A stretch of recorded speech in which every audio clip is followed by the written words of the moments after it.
that feedback. So now when the meeting starts, great. Make sure that your cursor is over here so that you have Oh, that's right. Here. And then the chat through is just doing that. Okay. Make sure that your cursor is right on the beat. So as soon as he says that we're going to call, start, but you might make sure that you're gonna have to. Wait. So wait a minute, my cursor. Whoops. Yeah, you're okay. Okay, but how do I get my cursor back over here? Wait, you gotta move it. You gotta move quick. Yeah. So. Okay, so I can take it off though. Yeah. So yeah. Okay, you make me nervous. Okay. What are you saying? This is just the agenda, but you're gonna want to just like when you follow along where they are and making sure that this is matching with the and that you're listening to what's going on, and then also taking the here over here. That's their agenda. I mean, their minutes, but once it starts, then you're gonna be over there. yeah. They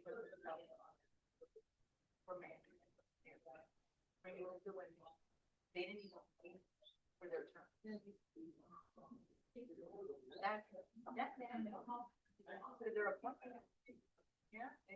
Wait a minute. Okay, so this one, can I just go off of the other one? Because this one's out of order. Or no, you have to go on that. Where those are the things. Okay. So on the right side up there, it says 8 for fun. Look on the right side where it says it says no City of Fresno. No. Oh, no. City of Clovis. That's City of Clovis. And then that's wait a minute.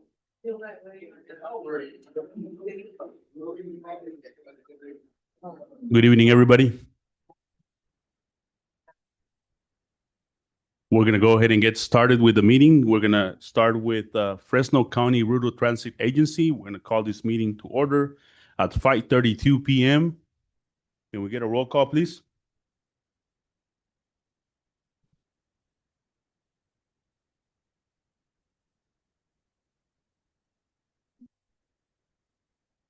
City of Kalinga? Here.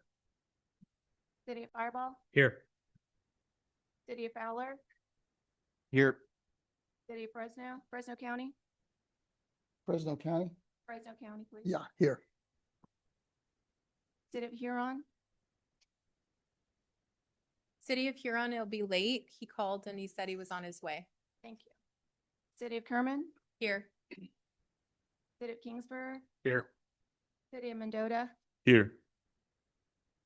City of Orange Cove? Here. City of Parlier? Here. City of Reedley? Here. City of Sanger? Here. City of San Joaquin? Here. City of Selma? Here. We have quorum. Thank you very much. Next, we have public presentations. Do we have any public presentations? Seeing none. Here. Consent items, letters A through D. Anyone would like to pull any of those items on the FCRTA meeting? If not, can I get a motion, please? I move that we accept consent calendar as presented. I'll second. So moved by City of Faribault, second by City of Kalinga. Everybody in favor say aye. Aye. Aye. Motion pass. Next, we have other business. Any items from staff? No items from staff. All right, that's easy. Any items from the members? No items from the members. Call this meeting to adjourn. And then moving.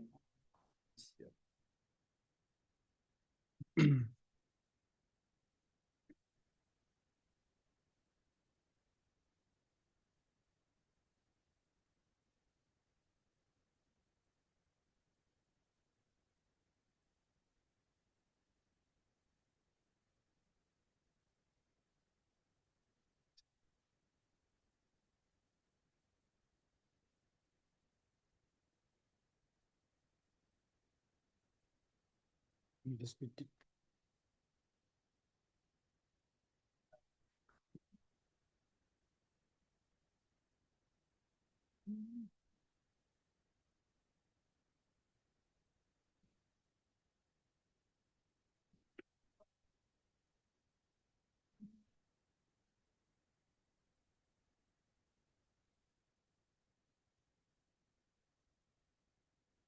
All right, moving on, we have a joint meeting, City Selection Committee of Fresno County and the Fresno Council of Governments.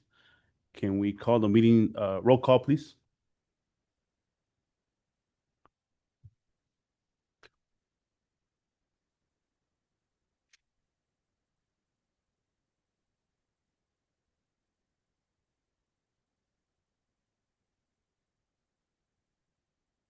Yes, please go ahead, roll call.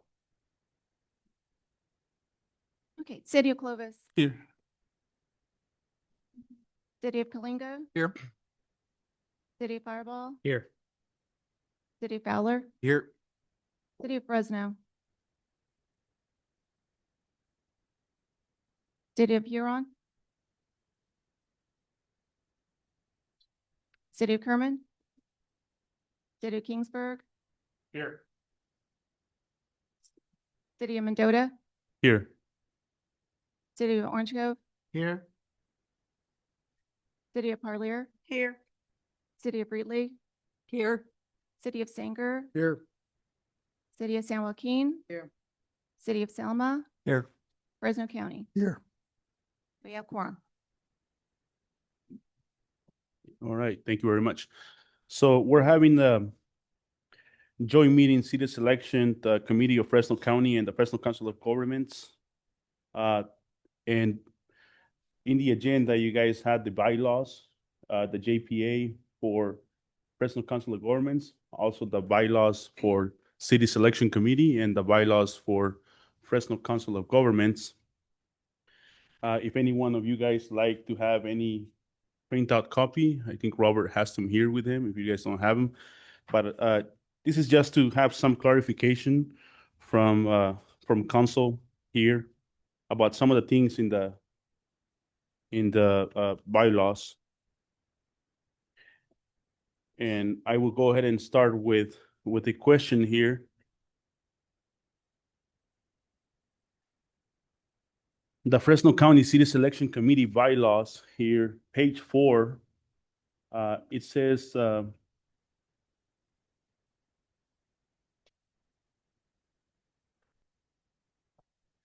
a majority vote of the representatives of the number of cities within Fresno County entitled to representation on the committee is necessary to appoint representatives to the board, commissions, and agencies. And then Article 2, page 1 also says that the city selection committee needs to be formed of mayors explicitly. And if the mayor is not present, then the mayor of that city appoints someone for that meeting in writing for every meeting. So what happens when we don't have that in writing?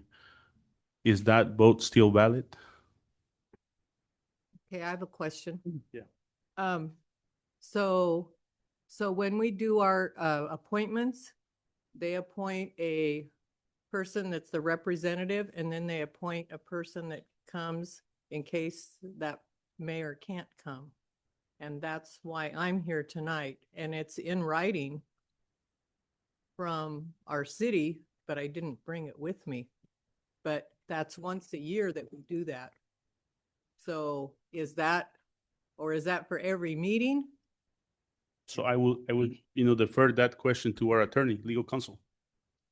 Yeah, the way that these bylaws are written, it would be every meeting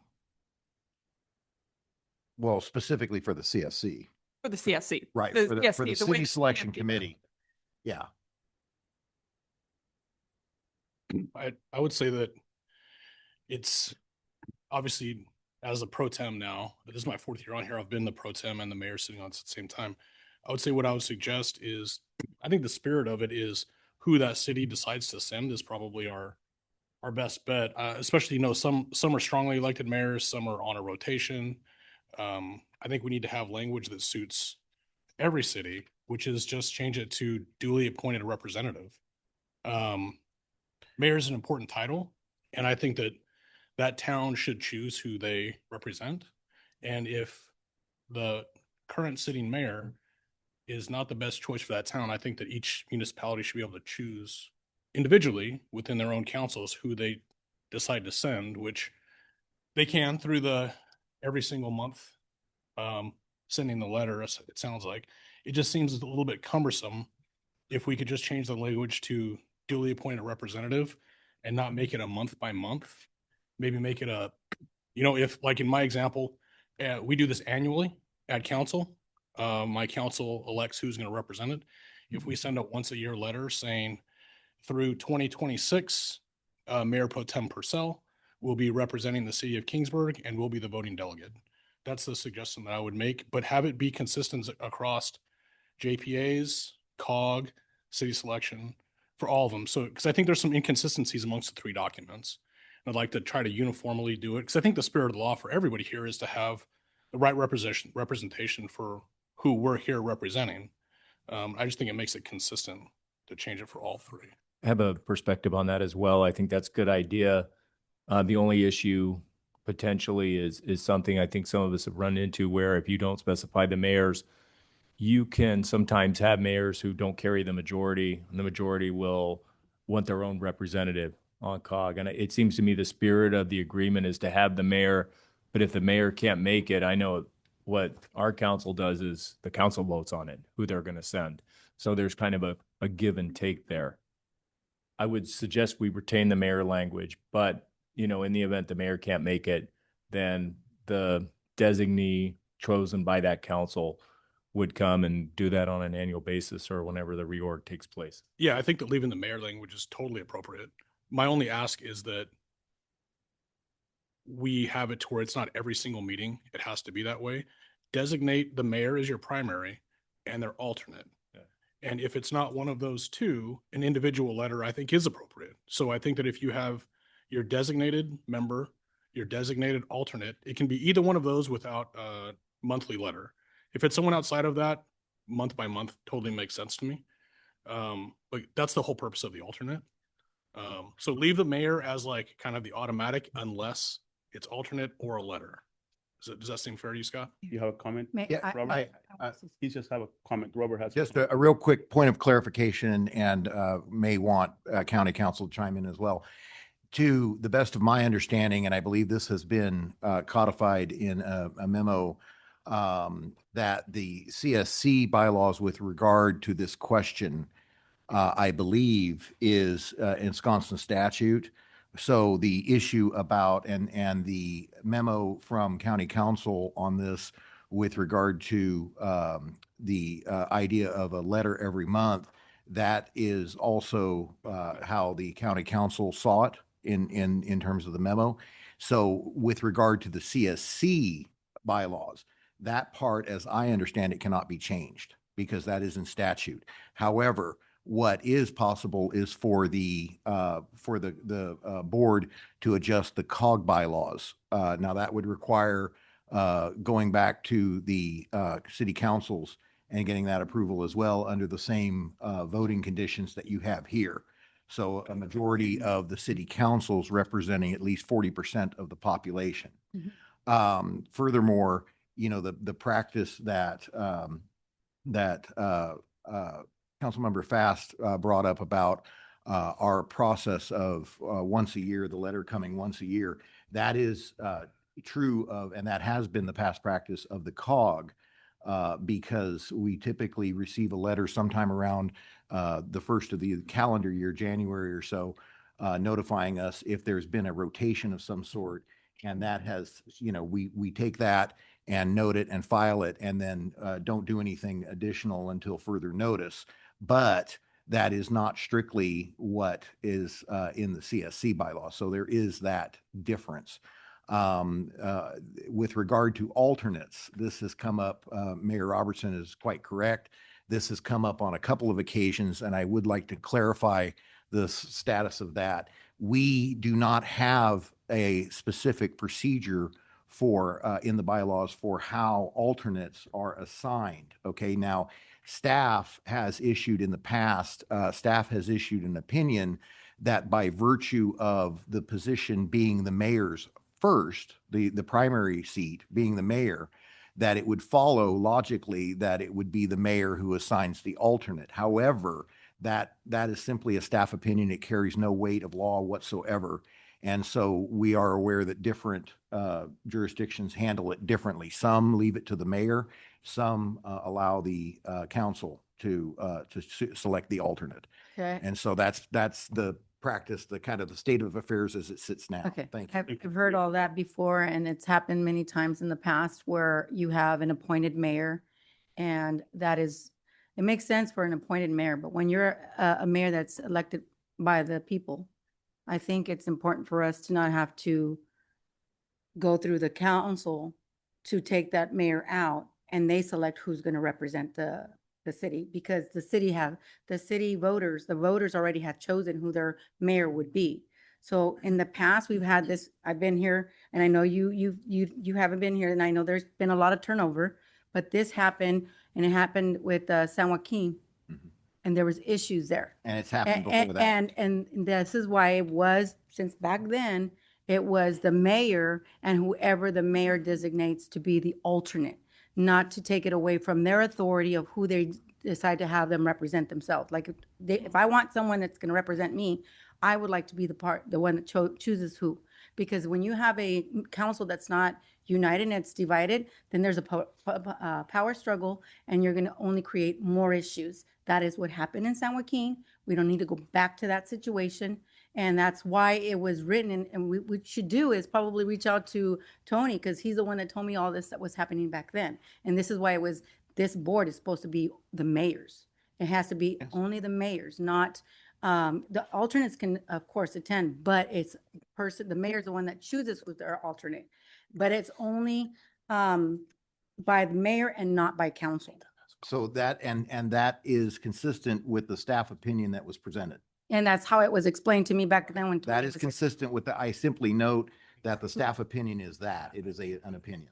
That is what is on the record. That's Yeah. how we changed it back then, because of those issues that did come up back then.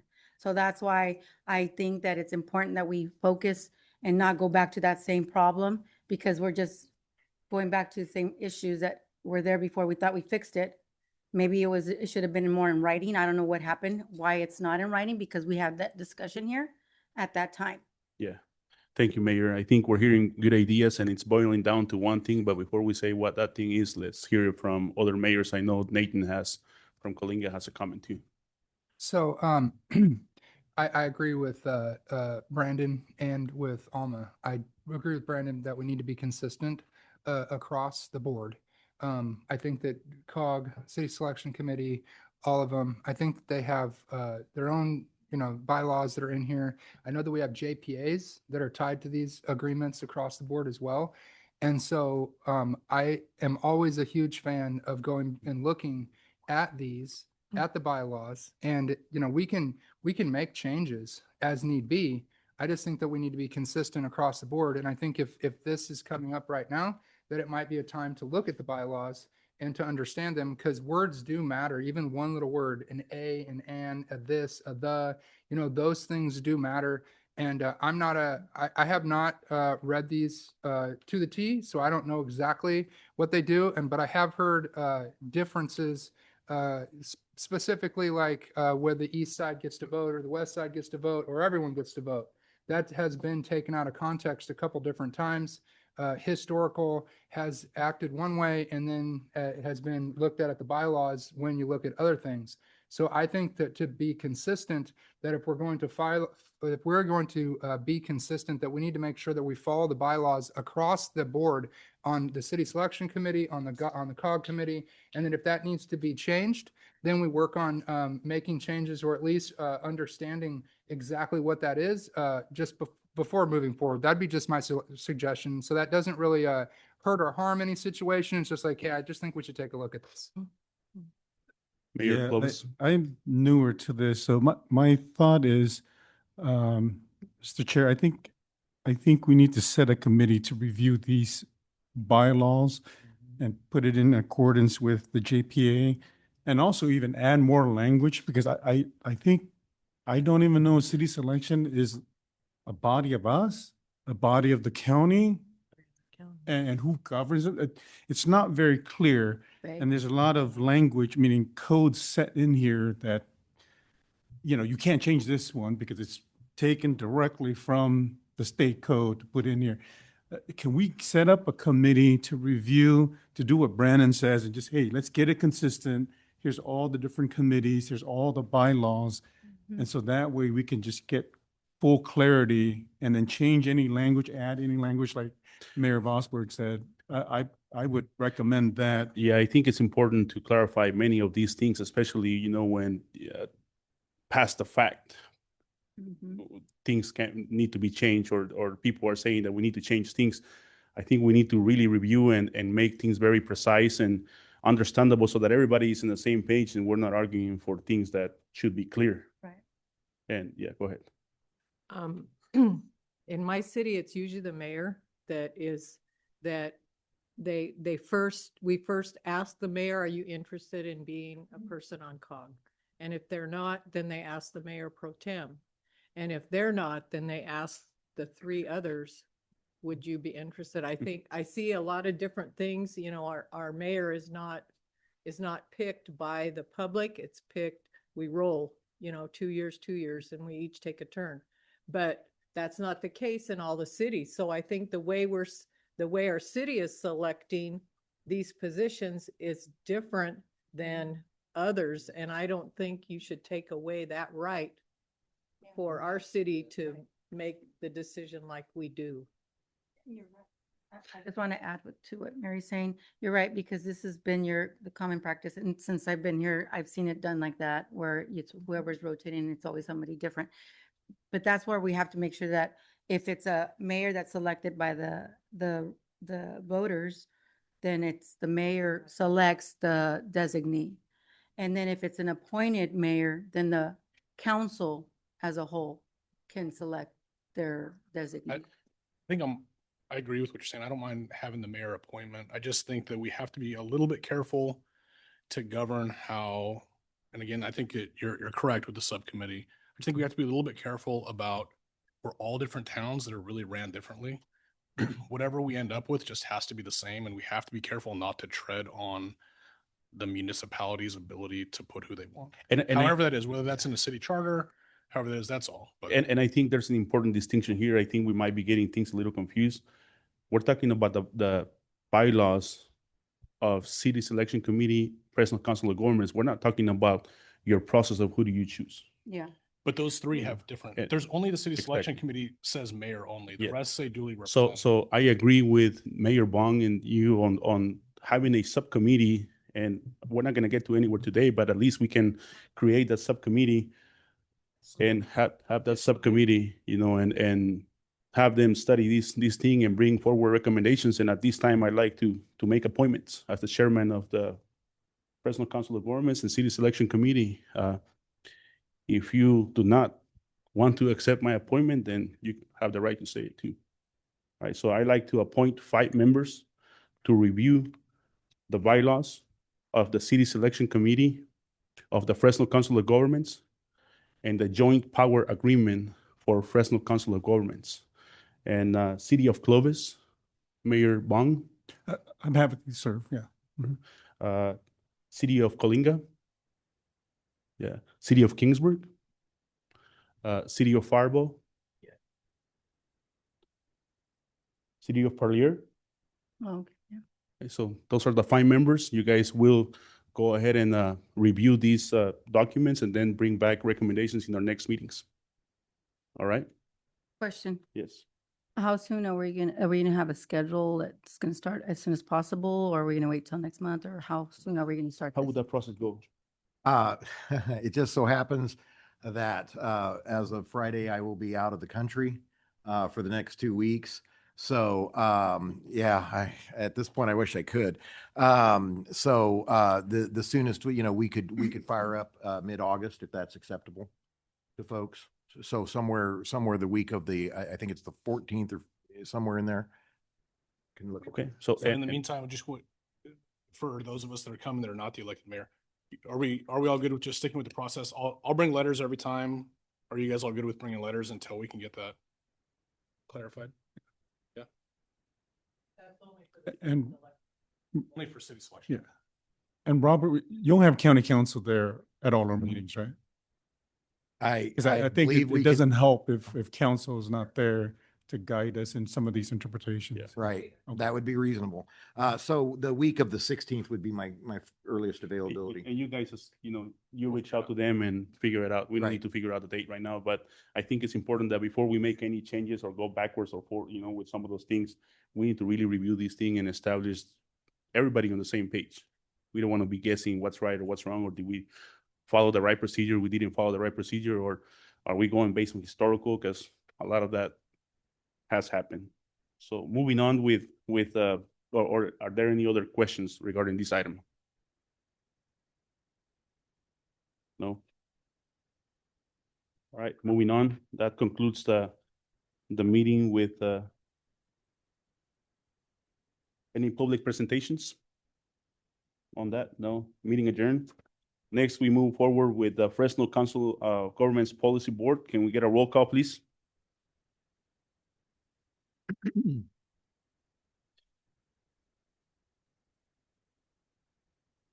So can I ask a question before we go to that meeting? What was that?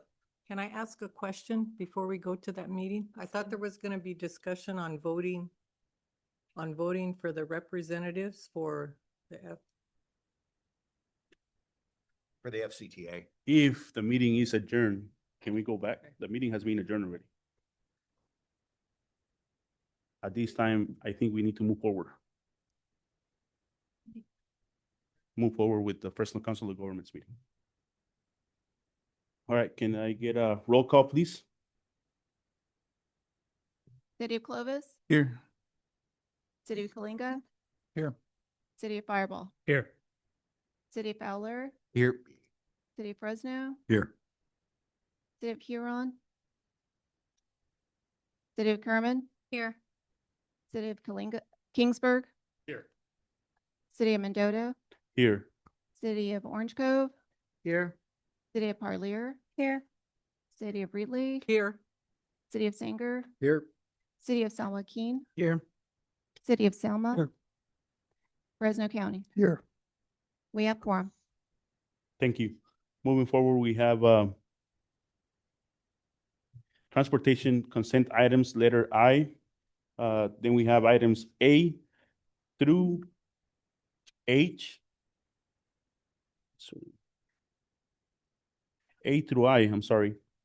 And with that said, I believe Robert has an amendment to one of the items. What item? Yeah, we just want to note under the minutes, item A, consent calendar, item A, we will need to amend the minutes to indicate that Katie Dorr, who was at the last meeting, was present along with Doug Sloan. That was omitted from the minutes. So with that caveat, we would welcome acceptance of the minutes. Thank you. Can I get a motion for consent items? Motion. We have a motion by City of Parlier. Do we have a second? Second. Second by the City of Fresno, Mr. Dyer. Everybody in favor say aye. Aye. Motion passed. Item number 2, transportation action discussion items. Letter A, 2026 Regional Transportation Plan Sustainable Communities Strategy, RTP SCCS, documents and public hearing by Paul Herman. Good evening, Chair, members of the board. This evening, we'll be conducting our public hearing in regards to the 2026 Draft Regional Transportation Plan and Sustainable Community Strategy, as well as other supportive documents such as the Draft Environmental Impact Report, the Draft Federal Transportation Improvement Program, and the Air Quality Conformity Analysis. So on June 23rd, we released our Draft RTP SCS for its 55-day public review period. On July 2nd, we released our Draft Environmental Impact Report for its 45-day public review period. And on July 17th, we released our Federal Transportation Improvement Program, the FTIP, as well as our Air Quality Conformity Analysis.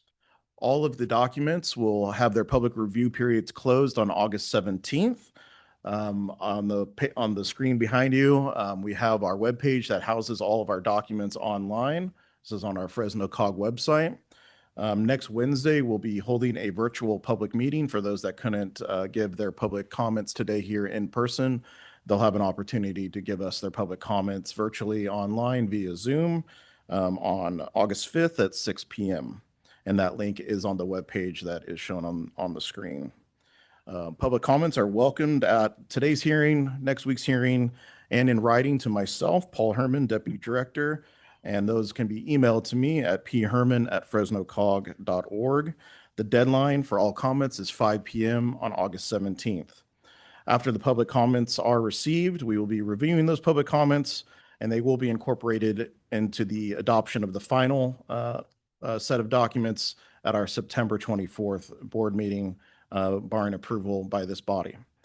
With that, happy to take questions of the board if there's any clarification, and we can open up the public hearing. Any questions from the board? I do have a question. Paul, are you ready to answer some of this? I'm just reading through it because it's just placed on our, or the letter from Yeah, so Mahali. you did receive a letter that all of you received a letter at your seats from a letter that we received from a law firm representing Fresno Building Healthy Communities. I believe they are here today to give public testimony as well, but at this time, we would like our legal counsel to review this before we make any public statements. I have a question, if I may. Sure. And I'm not asking you to go into the details of this, but does the regional transportation plan, is it based on ongoing funding from Measure C? Yes, it is. It is. So the question is, what happens when, as it currently stands, it's set to expire June of 27. So if this is based on that, how can we adopt a regional transportation plan? Yeah, that when will that be funds are Point of still- order, if I may, Mr. Chairman, I believe that, just so you're aware, any, and Katie can help me here, but I believe that any discussion on this matter as it's under the heading of public hearing is subject to the administrative record under CEQA, just to make you aware of that. Okay. That's Thank you. correct. Any other comments or questions? If not, I'm going to open it to the public. Anyone from the public would like to address this body on this item?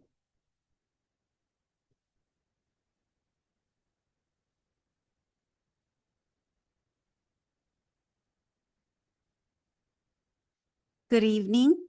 My name is Sandra Celedon, and I'm here on behalf of Fresno Building Healthy Communities. Today, Fresno BHC submitted a comment letter, which I believe was referenced earlier, on the draft environmental impact report for the 2026 Regional Transportation Plan, to bring to your attention serious concerns about the legal adequacy of the project's EIR. I'm going to summarize those comments today, but I would highly encourage you to read the letter that's dated July 29th, 2026 for further detailed information. As you know, on July 14th, the County Board of Supervisors voted 3-2 to delay the Fresno County Transportation Improvement Act, the only viable replacement measure that would prevent the expiration of Measure C without a successor measure in place, instead of placing it directly on this November's ballot. Because of the required deadlines, county staff now have until August 7th to complete their fiscal report, which was requested by the Board of Supervisors, and staff have indicated that they may not meet it.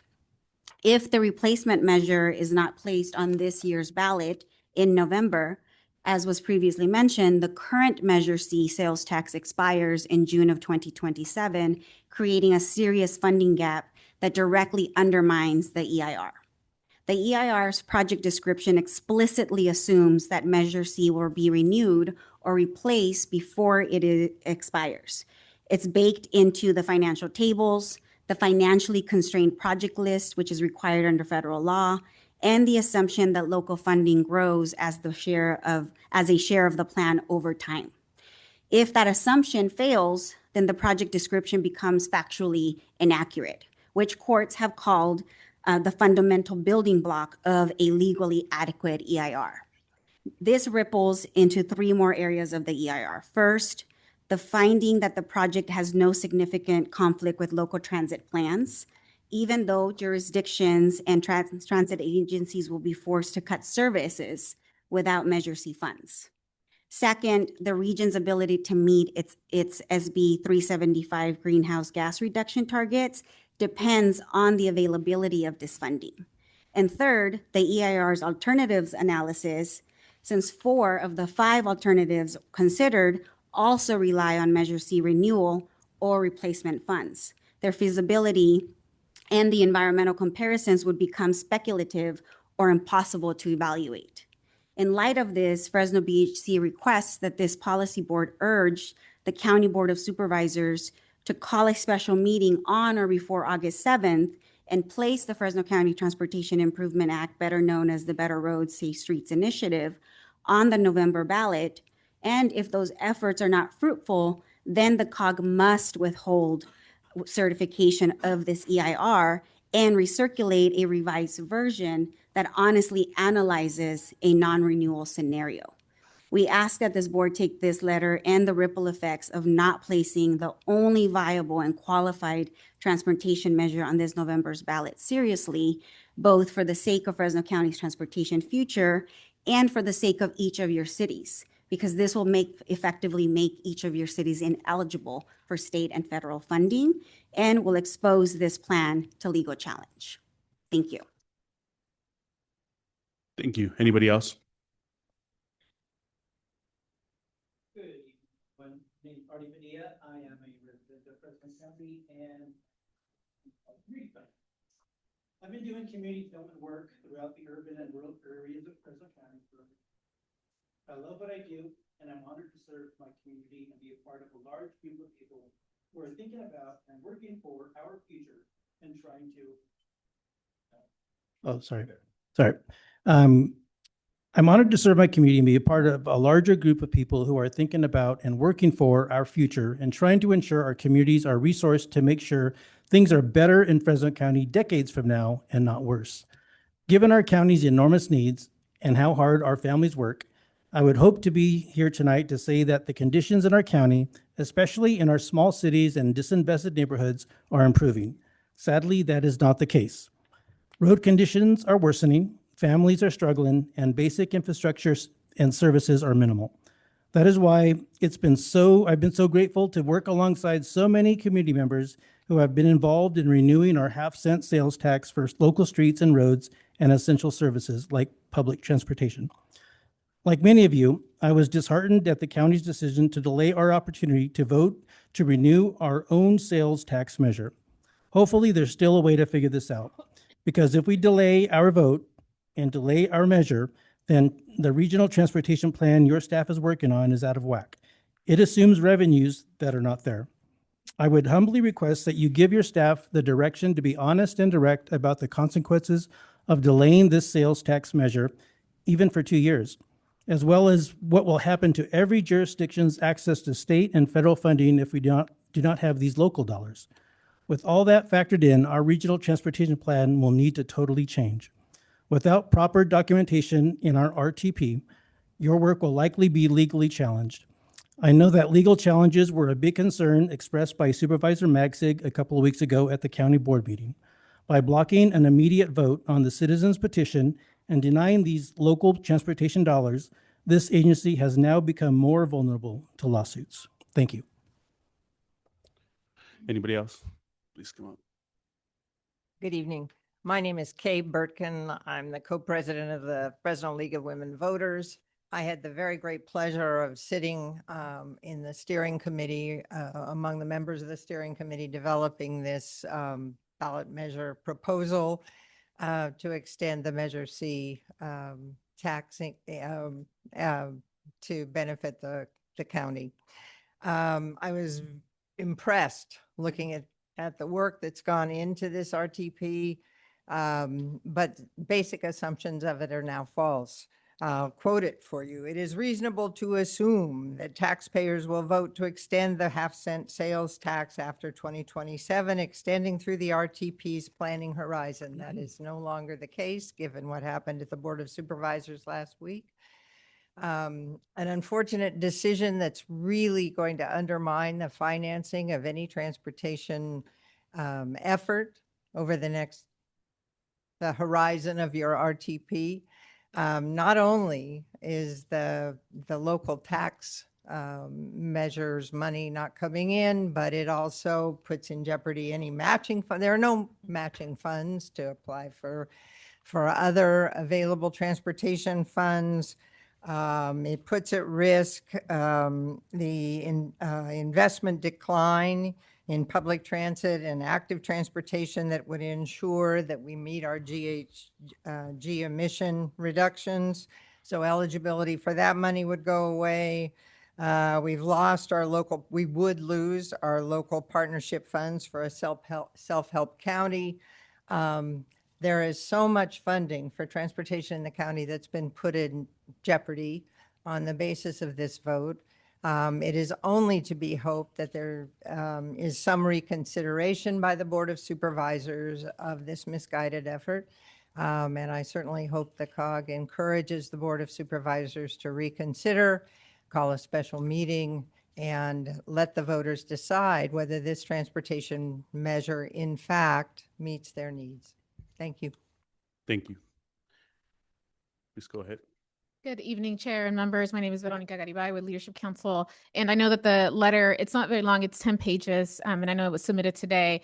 But take away the language around the California Environmental Quality Act and the EIR and conformity requirements. What it boils down to is the decision by the Fresno County Board of Supervisors to not place the only viable option and measure available for voters to vote on in November puts each and one of your cities at risk of accessing state and federal funding, period. That's the reality. That means that you will not be able to access state and federal funding. You don't have a local match to apply. And in some cases, you won't even be eligible to apply because you will not meet or comply with state required greenhouse gas emission reduction targets that every that every metropolitan planning organization is required to meet under state law. So the consideration for you here is how much are you willing to allow your own cities to lose because of a decision by 3 supervisors and put your communities at risk.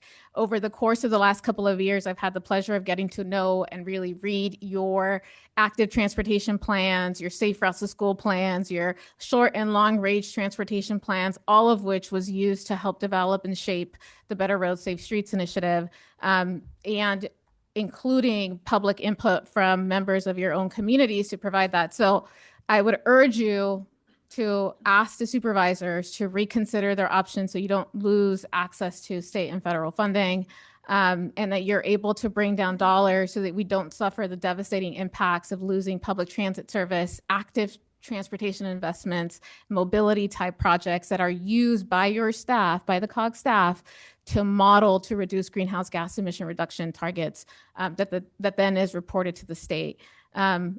Short of that, you will have a plan that is not compliant potentially with both state and federal law and subject to litigation on this matter, which would make it even worse. We are now just understanding the cascading impact and the ripple effects of last week's decision and what it means for each of your cities. So the county itself is not only at risk, every single one of your cities is at risk. That I hope to make that clear. Thank you for your time and consideration of this matter. Thank you. Thank you. Can we get a question? Yes.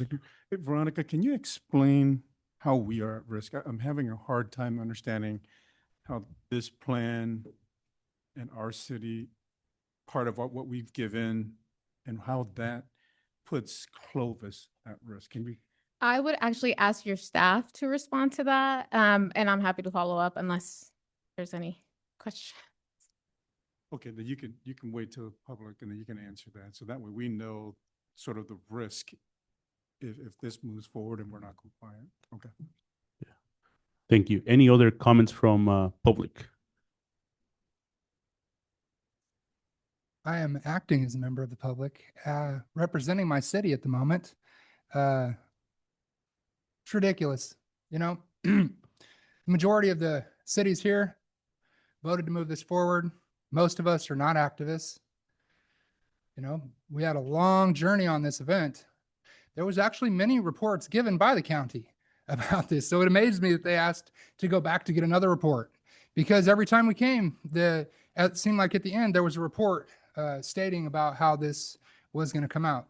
And so I'm here today to directly ask the county to reconsider. I'm asking the county that you let the voters decide. And the thing is that the entire time we heard about how voters were never going to pass this from the county. If that's the case, let's put it to the voters. Let's see if they actually will do it. Unless the county's worried that they're actually going to vote for this, which I believe that people will. I believe people are going to choose the people over party. I think they're going to look past the politics, and I think they're going to say, hey, most of our cities need this. It's going to be almost double the money from most of the cities. And I think that, unfortunately, against what the county thinks, I think the citizens would rather have the money spent in the city than in the county. And I think that a lot of your newspapers and a lot of the folks that are involved in those newspapers that also have developers, oh man, I've been seeing every single day there's some negative stuff on this. This just tells me how worried that they are that this might actually go through. I actually did write all the county supervisors a letter and asked them if they would go ahead and reconsider this, because I don't think there's any report on the planet that would change their minds at all. So if that's the case, then this is just a stall tactic, which is what we called out a long time ago. And the entire time we were going through this, we had lots of time to do reports. We had supervisors that refused to be involved in the process. Basically told us that this was that this was done before it even started. I heard this multiple times. Now, for the city of Coalinga, this means losing out on transportation. We have elderly people that that are using our dial-a-ride service. We have lots of people that are using dial-a-ride, but the elderly is one that's going to hit really bad. We have veterans. We have school kids that are utilizing the dial-a-ride service. We have people that can't afford any other means of transportation that are going to lose out on this. And it's very sad that a group of 3 people can override the majority of the mayors in this town and the majority of the people that sign the signature.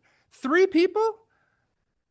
I am amazed. And this is something, unfortunately, and no one take offense to this, this is something I would look at from the state of California, from the governor's office. This would be something they would do. This shouldn't be something we should do.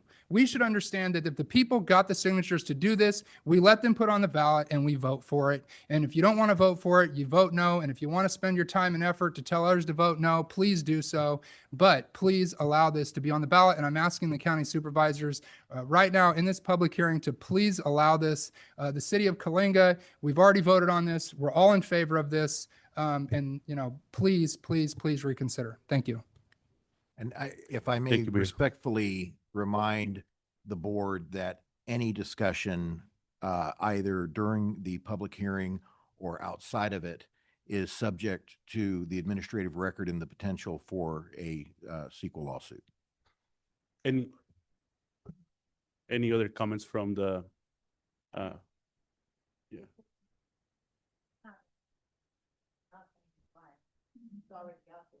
So how would that? I'm not questioning the veracity of any comment. I'm just saying that any discussion on the matter is subject to the administrative record. Isn't this part of the public hearing? Well, and if that's the case, we shouldn't be having this public hearing if you're not Exactly, going to let that's us the talk. Public hearing. That's Because why you what you're have- telling us right now is if we talk, it can be subject to CEQA and we can be subject to this. But I think the majority of this board was on board with this. And I feel like that we feel like we put a lot of time and effort into this.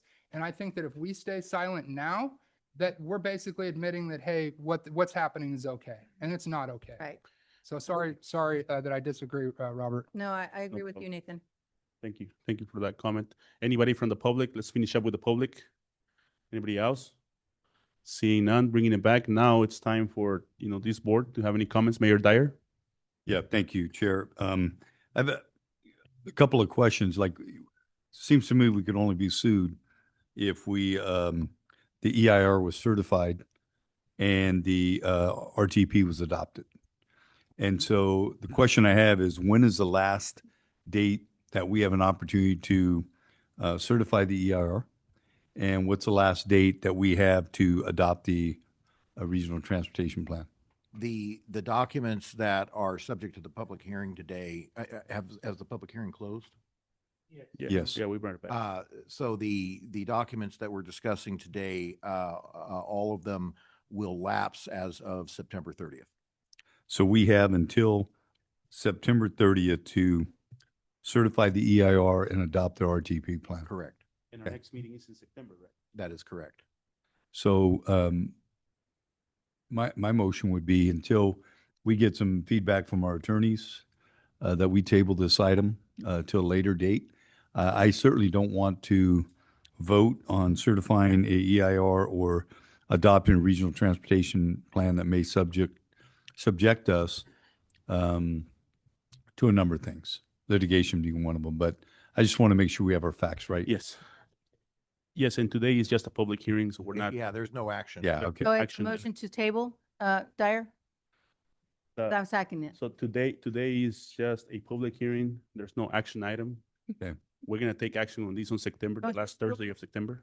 The motion to bring it back, to table it. But before that, I'd like to direct the Fresno Council of Governments Executive Director Okay. to send a letter to the Board of Supervisors urging them to put the measure, in the ballot in November and let the people decide. That's a direction to them. Yeah. So it's a direction, yeah. And yes, it's scary to think that there is a real possibility that we might never have a half-cent transportation tax for the county. Imagine the chaos. Imagine the chaos of our communities. Just think about that. Yeah. Think about the chaos. Think about so many roads not being fixed. Think about, the transportation needs for our students. Not all of us have the luxury to have everything, to drive Tesla cars or to drive all these, other new cars. Not all of us. There's people with real needs out there. So put your human being cap on. And, I urge the Board of Supervisors, with all due respect, to let it be in the November ballot, Let Mr. it be Chairman. November ballot. Yes, please go ahead. Hey, Paul, is my question premature? Because as these are opened up, you will receive multitude of comments and you have to respond to the comments. So that way it becomes a part of the record for the CEQA process. But at first glance, is the possibility of each of the cities being sued, is that a legitimate concern? Or do you have to read all this before you can answer that? Or just you knowing what RTP is, what you represent, you meaning us, represented in that report, yes, because we did not study that scenario, it opens the gate for the cities to be potentially in a lawsuit. Can you answer that yet? Or I just want I'd to be know. more comfortable having legal review of this document. We just received it within the last 2 hours. So I haven't even been able to read the entirety of it. I'll lay out the process, right? August 17th is when we are concluding the public review period. At that point, we will review all comments and we have to respond to all comments, including the comments we just received here today, and future comments we anticipate to receive. We are anticipating that by September 4th, so before the next meeting of this body, we will be issuing that response and that will have gone through a legal review. So you will have the opportunity before the next board meeting to review all the comments and the responses to those comments that have been through a legal review. And that is the opportunity I think we would like to have before we make any statements on risks or anything else. And then, because we are just opening, can this body delay the opening of the public hearing or no? So the public hearing already concluded for today? You mean the public review process? No, I mean, we opened it up, but it's just asking here that, we're opening, can we also extend that? Yeah. And make it where it's not September 30th, but then longer, or I don't know. I just want to Point know. that Robert pointed out earlier about the lapsing of our RTP is that's the issue at hand about the RTP process. Okay, got it. So that's really kind of the key point there. Okay. Yeah, you're not, you can do what you're contemplating, but the issue is that in the interim, our documents will have lapsed, our plan will have lapsed, which technically subjects us to a restriction of funding. Now, practically, I don't know how quickly that would happen, but technically the funding could be restricted at that point because we are no longer in compliance with federal and state statute. So I think best case scenario would be that the Board of Supervisors place the ballot in November, no changes to this, and this continues, right? Because otherwise, not only we're not going to meet these, but just think about the consequences out there in our communities, in each of our cities. It's very scary, And I hope that we make the right decision, or we go to hell with the bad one, right? Well, I would ask that as a city, we get the answer to this sooner rather than later, so that way each of the cities knows the true consequence. Because cities like ours, we have a lot of projects. We rely on the matching funds to do what we do. But if we wait till August 17th, you know, there's no, because I think if we feel the pressure, we can then also go to our supervisor and say, hey, this is also a new consequence that we just found out. And in the city of Clovis, we would like you to be able to rescue if possible. But if we don't know until, so I'm just asking Robert, Paul, Yeah. if you guys can answer this sooner rather than later, it will really help us. Each of our cities individually, Yes, right? all the cities. Please, can you guys respond to us? I mean, go through the legal review and then answer to us before the next meeting, right? I'll Soon address that real as possible. quickly. We have forwarded this letter to our EIR team to start that process. We still need more time to get it to our legal folks, but yeah, we will expedite the review. We do think this will be the most substantive letter and needing of the most time to review, but yes, we are already starting that. And you will send it to each of our cities? Yeah, with the risks and, okay, the answers, yeah. Any other comments from the board? So today we had a public hearing, no action items taken, just direction given to send a letter to the Board of Supervisors from the Fresno Council of Governments, urging them to place the ballot in the measure.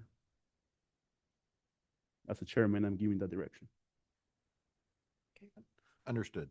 All right. We've got it. Thank you. Moving on, we have letter B, Fresno County Safe Routes to School Safety Action Plan Consultant Selection. Rachel? Simran Sangha filling in for Rachel Hallett this evening. Good evening. I think if you do one more slide, there might be a little overview. Okay, thank you. And so back in 2023, shortly after the last Measure C renewal, the Fresno COG Policy Board found it necessary to address the safety of kindergarten through 12th grade students in the Fresno County region accessing their school site safely. And out of that, this Safe Routes to School Action Plan kind of formed. And so we had applied and received $400,000 from FHWA through the Safe Streets for All grant. And this work will, or this plan will help support a better understanding of the transportation safety challenges and also identify infrastructure improvements and or outreach services for safer access to schools. And so the plan will include targeted analysis for up to 35 schools throughout the county, and it'll be determined through analysis of collisions, volume of traffic, outreach, of course, walk audits, and engagement with the community. The work is anticipated to begin in August of 2026 and end about February of 2028. And so the item before you is the consultant procurement process. And so in May, we released the RFP or the proposals, and we received 4 by the June 16th deadline. In late June, we met with a scoring committee comprised of members from County of Fresno, a nonprofit agency, Caltrans, Fresno Unified School District Representation, and FCRTA, and conducted a thorough review of the proposals and held interviews. And after that process, we had selected Alta Planning and Design due to their national experience with safe routes to school projects and understanding of the region, as well as their detailed work plan and outreach approach. And so with that, that concludes my presentation, and I'd be happy to answer any questions about this item, and it is an action item. I like the one slide presentation. Short. Yeah. Any questions from the board? So we got this grant, right? And yeah, go ahead. I'm very interested in the 35 schools that are going to be selected and how, I don't know what the criteria will be, but I think where I would really put where there's a death, hopefully that is something that, and then accidents. because I think we need to resolve those intersections, those routes first. And even if it falls, we'll just say, let's say it all falls on the west side, I think it's worth it because then we get to save all those lives. And so I don't know how, I don't have anything else to go by and what they presented and how the staff will hold them to some kind of criteria that really would meet all of our needs, because it doesn't have to be all Clovis, right? It just has to be where that need is, because we're not trying to be equitable here. We're trying to go where the need is and study those intersections and get those intersections ready for if and when a measure comes about or if grants come, they are ready to be implemented. So that's my comments on it. Thank you. We'll take that into consideration when we kick this project off. Any other comments or questions from the board about these? I think this is great. A lot of kids out there are in danger, whether it is in our rural communities or in our urban communities. We need to do better in protecting kids and having them being able to walk to school safe. One question, I might have missed it. On the selection committee, who is your CBO for that? It was Cultiva la Salud, sorry. Can you say it again for me? Cultiva la Salud. Cultivas de la salud. Yeah. Cultiva la salud. Yeah. Any other comments from the board? Questions from the board? Not a question, but I don't know if y'all are aware that Fresno State Transportation Institute is working on a project for a crosswalk bot.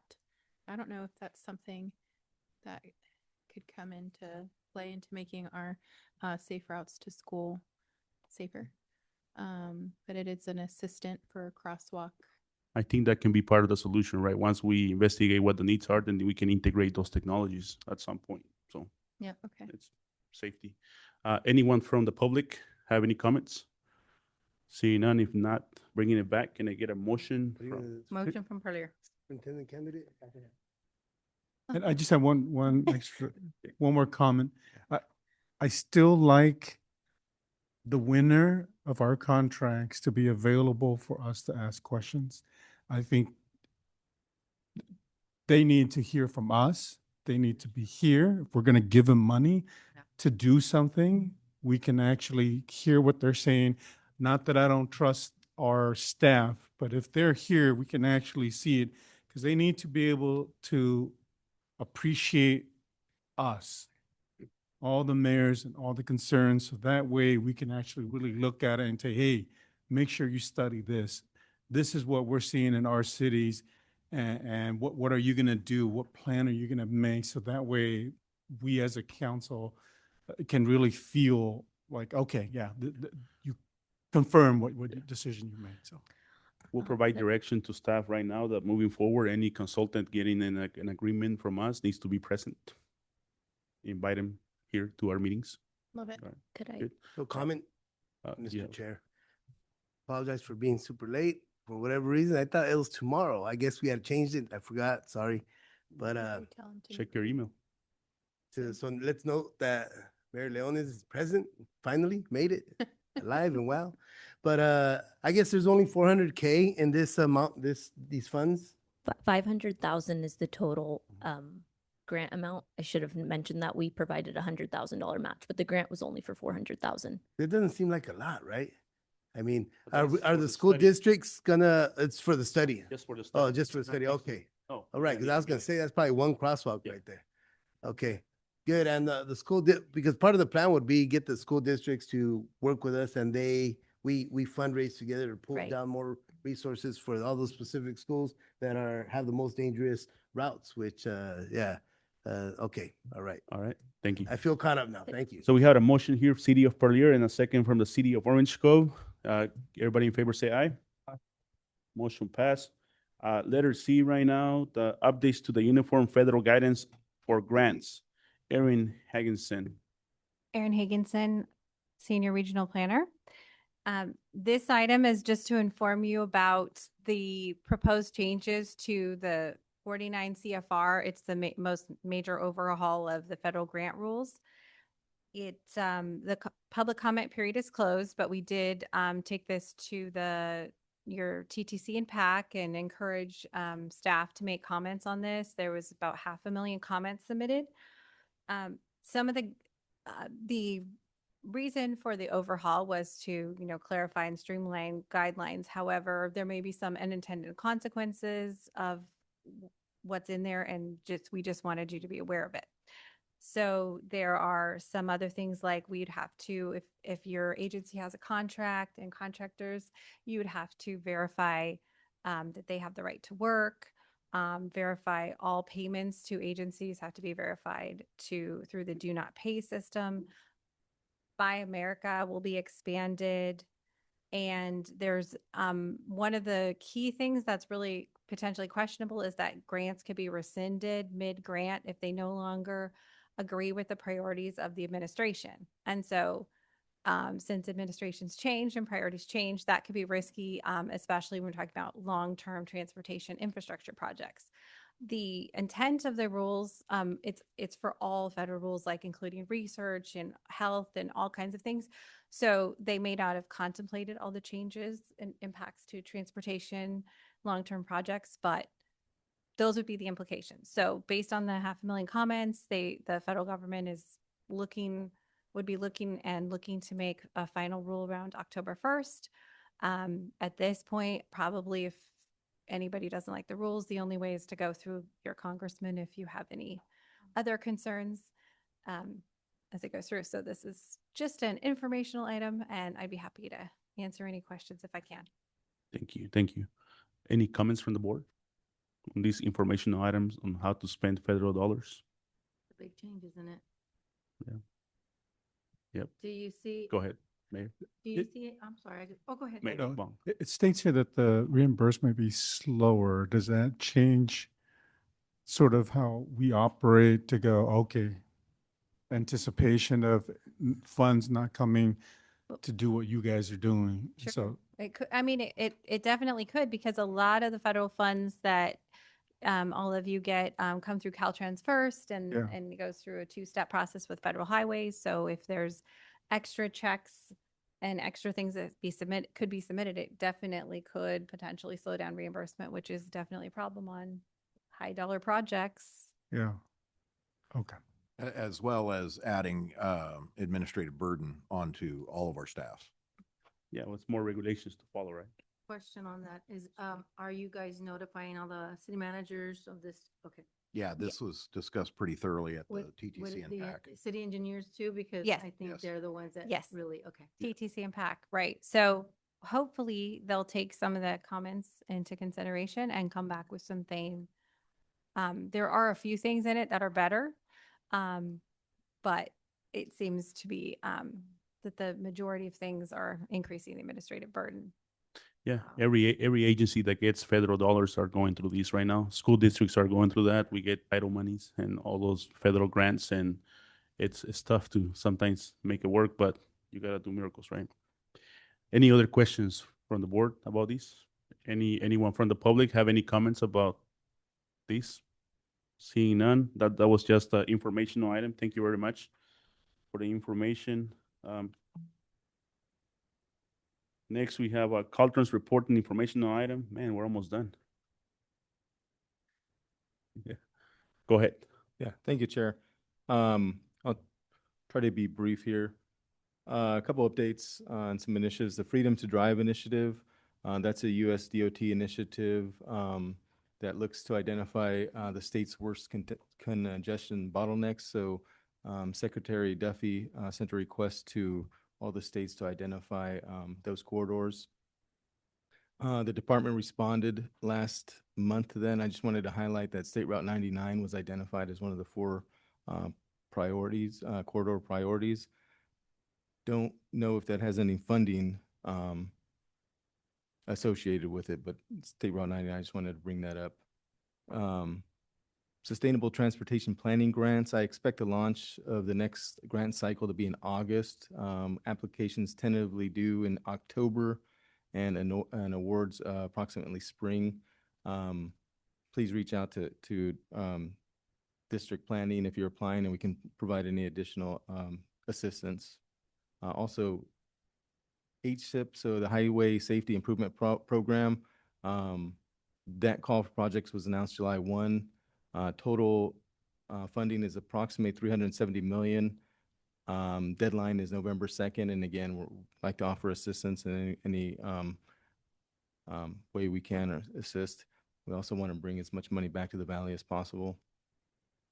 Just want to note the California Transportation Commission, the October meeting is going to be held in Hanford, so here in the Valley in District 6.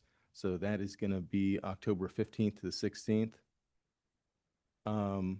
Quick update on our encampment crews. I had mentioned that a couple of times. So we're in the process of hiring those teams, and we hope to have them up and running in September. Couple of projects I want to highlight. Our Clean California project. This is on Tulare Avenue and Divisadero here in Fresno. We had been delayed because of procurement of the fencing. So we have procured them. We're looking to install them in August, August. Dickinson Roundabout, that's on 180 east of Kerman. Just want to note that we're still on schedule to begin construction there. I don't have the exact date. I'll circle back to you. Excelsior Expressway, this is the gap closure on 41 at Excelsior Avenue. So we're going to have a groundbreaking on that project on Friday, August 14th at 9 a.m. That's going to be at the Southwest Transportation Agency near 41 and Elkhorn Avenue. Utility work is going on there, and we expect wider construction to begin this fall. And that is it for me. Happy to answer any questions I can. Thank you. Any questions from the board for Caltrans? You have a question? No. Seeing none, moving forward. Thank you very much. Administrative consent items, letters 8 through. Sure. I do have a comment. Oh, you have a comment for, okay. For Caltrans, I do. I do have a, we had a meeting yesterday with some of our business leaders in the community and residents, and there was a, as you're heading on 180, right, towards the mount, towards Kings Canyon National Park, on Cove Avenue, that road takes you to Orange Cove. There was a sign that was supposed to they were supposed to put up saying that Orange Cove was, that direction. And that was supposed to be done, I know, several years ago when I got elected in 2022. So I was wondering if you could look into that to see when they're going to be installing that sign. Because that makes a lot of difference, because I know people have contacted the city saying that they didn't know that was that street that heads to Orange Cove. Yes, I'll look back and I'll circle back with you. Okay, appreciate that. Thank you. Any other comments before we move on? Seeing none. We got admin consent items, letter A. Anybody has any questions on that? If not, can I get a motion? No. Admin consent, yeah. Yeah, that's a consent calendar item. Do we have any questions? If not, can I get a motion? I'll move. All right. Motion Fireball, second. Yeah. You want a second? All right, second from Perlier. Everybody in favor say aye. Aye. Motion pass. And then we have administrative action items. Letter A, Fresno Cox 2027, one boy strip. Have a comment on that? Yeah, I was just before we even start, Brenda, I think we should consider kind of tabling this for right now, just not knowing where we're at with anything else. I think talking about planning a trip right now is maybe just not the best time. Can we just table that until we have more with the Measure C? Yeah, we absolutely can. All right. Do we have a motion to table that? Yeah, I'll make that motion. But I also have a question. Yeah, what's the question? If there's an update, maybe staff could provide an update on that resolution from Congress member District 22. I guess, Gary, you know about this because I think you guys are working with Valadao to a resolution to bring federal monies to the 5 most productive agricultural counties in the country, which of course we're number 1. Maybe you could give an update later. No. Nothing about that? No. Okay. Sorry.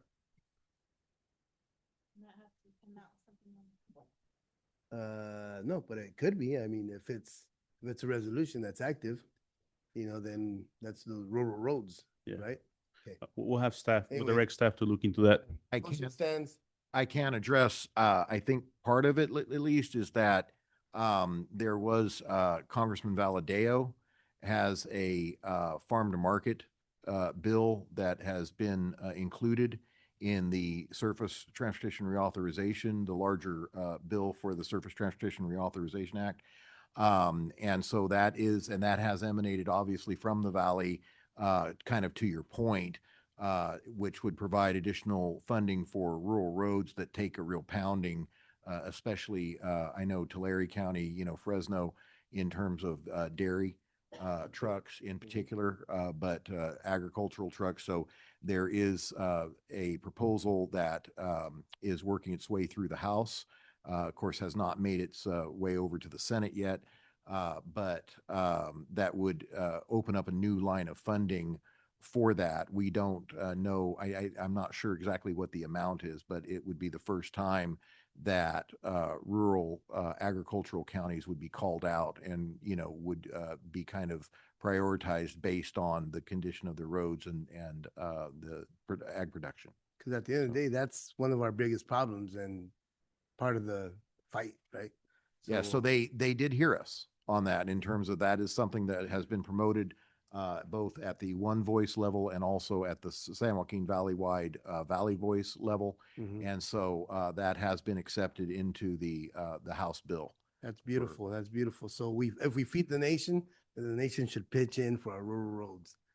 Get the Right. voters to them, right? Thank you. So we have a motion and a second, right? Motion City of Huron, second City of Kingsburg. Everybody in favor say aye. I mean, Aye. All right. Got that. So the motion was to table the item, right? We'll find out from staff. Yeah. Right now, it would come back to you in September. Right. We don't Yeah. have a meeting in August. Because the meeting won't be, won't be till late spring, right? Yeah. We got plenty. Yeah. I think, Any- I think only staff wanted to get direction because they have to set everything up. That's not because we don't have time. It's because she's the one that doesn't really have the time. And then it will happen like last time where we didn't have time to. All right, moving on. We have items from staff. Any items from staff? None that haven't already been mentioned. So we're dark in August. I will be out as of Friday. I'll be out of the country, but certainly try and return emails, texts, phone calls as I'm able. Happy to do that. Thank you. Who's covering for you? Paul will be as deputy will be in charge. Thank you. Yeah, 9 hours. Any items from members? I have a question. Yeah. So it's come to my attention that VRPA is actually doing the study for the measure and is getting paid $166,000 to do the study. And part of the group that's doing the study is actually the people that were working on the fix our roads. Isn't that a conflict of interest? Maybe we can look into that because they are the ones that worked on the other measure. So how are they doing the study for the measure that this organization and the COG worked on? So to me, it's a conflict of interest because it's $166,000 of county money, and the former FCTA executive director is part of the one that's receiving the funds, getting paid to do that Right. too. We've looked at this issue. It's not a legal conflict. It may be, An there's ethical one? a perception. But as far Or as is legal it- conflict, there's no well, legal conflict. because the way I look at it, it's not going to be, it's going to be biased because you have the opposition that's going to look at the measure. It should have been someone independent that had no involvement with either side and does their study, because I was there that day, and one of the things that the executive director or public works director, the one that was there at the county, had said that he didn't know how to do it. He's never done one before. So if he's not able to do it, then they should have did an RFP or something to get somebody that's outside to have a fair review of the actual measure, because now it's going to be biased because it's the opposition looking at the measure, not a fair report, I believe. Just want to put that on the record. Thank you. Yeah, I want to make sure the board was aware. I think, all of us have gone back to our individual organizations and looked at what the impact is with the loss of Measure C. And for Fresno, it was very real, like all of you. And we immediately, starting July of 27, we would lose $54 million a year. Of that 54 million, 20.6 million of it is used annually for match funds for either our bus transportation, airport, or public works for streets. And that 20.6 million equals in returned funds pursuant to the match $368 million. And so it's a significant loss for us. And it also impacts 217 of our current employees, 93 of those and our bus drivers, as well as reducing our night service and increasing wait times from 30 minutes to up to 1 hour on many of the routes. So we scrambled at the last minute. I think you know, our city council and myself, and tomorrow we'll be bringing forth a general tax that is before our council to be put on the November ballot. It is a 1/2 cent 10-year tax that would again expire in 10 years, or if a county transportation measure passes, then the measure the city of Fresno passed would sunset. I didn't want to do anything as a city to hurt the efforts of our overall transportation measure. And so I just wanted all of you to be aware of that. I have no idea what the vote's going to be tomorrow. Tomorrow is the vote on the council, and if approved, then it would be put before the voters in November. Unless there's some type of a Hail Mary on our current measure as a countywide measure. So thank you. Any other comments? Go ahead, Mayor.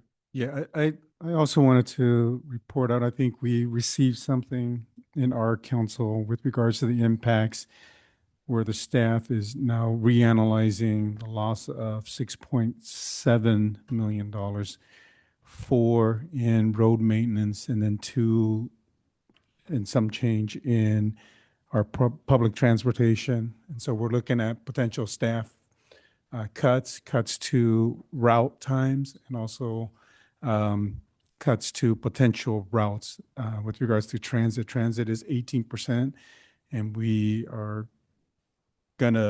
it's gonna hurt a little bit with regards to what we're gonna do, and staff will do the city manager is gonna do some final analysis shortly to present to us.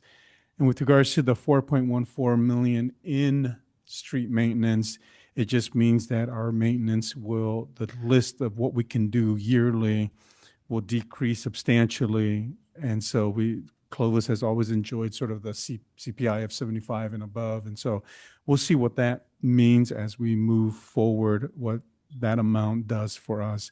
I think the part that will hurt the most are sort of our paratransit, which serves door to door. And we even go all the way to Fresno whenever a resident wants to go who is disabled, and with our roundup. And so that is sort of the population we are the most worried about, because as we've said, we can decrease all we want, but the need does not stop. That population of 200,000 people who use these services, it doesn't mean just because you have less routes, people go, okay, that's fine. I'll just adjust my schedule now. It just doesn't work that way.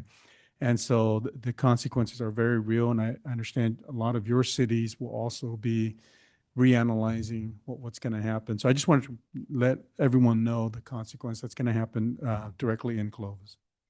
Thank you, Mayor. Yeah, so I just had a question.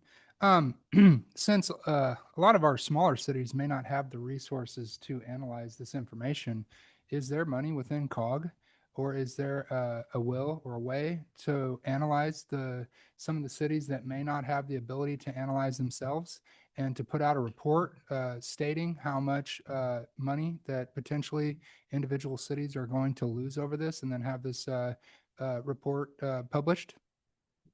We can certainly, we have the numbers. So yes, we can do something like that. Yes.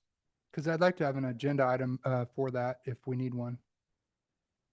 moving I forward. I think it suffices to provide direction for him to do that study and send it to every rural community individually. Just tell us how much we're gonna lose.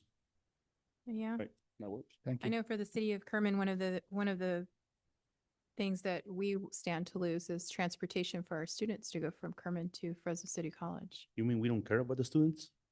Well, I mean, we do. Wow. I agree too, with, Mayor, Maria Berman. We have students too that use our transportation to Reedy College, our neighboring city here. So it's gonna be a big impact. It is.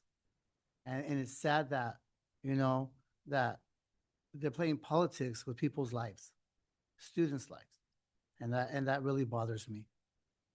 Yeah, it's very tough. There's people out there, in our city of Mendota and many other rural communities, we don't have a specialist. We don't have the oncologist, right? And when I was a kid, I think, 17 years old. I was a grown-up kid already, but I went through leukemia.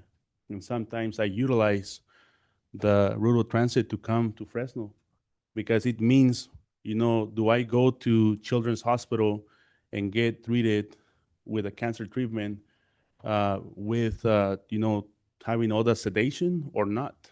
And that's very painful. So having those services, there's people out there, there's that human element that people needs those services in our communities, and we can't just be blind about that. So any other comments from here? No? All right, so moving on, I think that next item on the agenda is public presentations or comments. Anybody from the public from something that is not on this agenda would like to say something? Go ahead.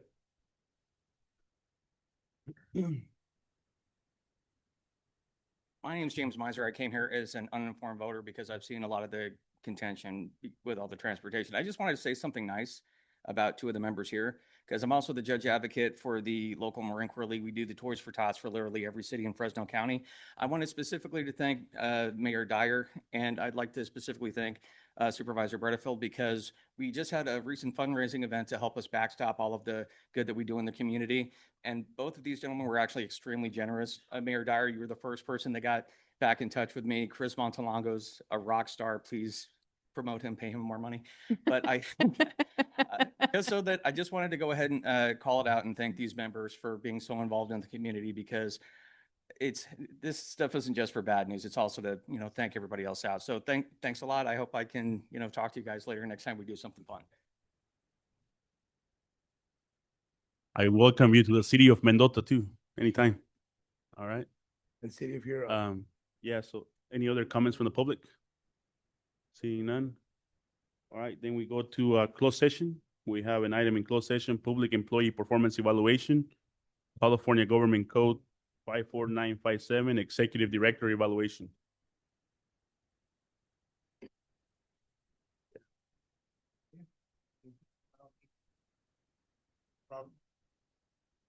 I know you're leaving.